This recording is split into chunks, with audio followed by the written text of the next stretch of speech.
என்ன பண்ணிட்டு இருக்கீங்க?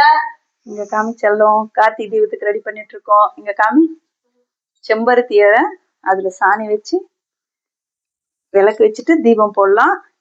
இல்லையா கிடைக்கிறவங்களுக்கு அவரை இலை, வாழை இலை, எந்த இலையாச்சும் வச்சு யூஸ் பண்ணலாம். கார்த்திகை தீபத்துக்கு ரெடி பண்ணிட்டு இருக்கோம். பாருங்க, கார்த்திகை தீபத்தன்னைக்கு ஓம் சரவண பவான் எழுதிட்டு இது மாதிரி எழுதுனா ரொம்ப விசேஷம். பாருங்க, புது அகல் வச்சு அதுல ஒரு அகல்லையாச்சும் நம்ம நெய் விளக்கு ஏத்தணும். அது ரோஷமா இருக்கும். பவ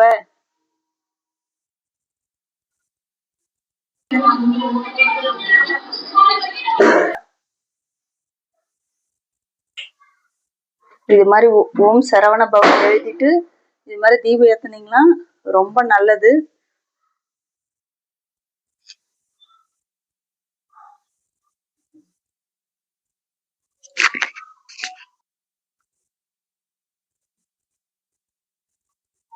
என்னோட பசங்க ஓம் வரைஞ்சிருக்காங்க, பாருங்க எப்படி இருக்குன்னுட்டு.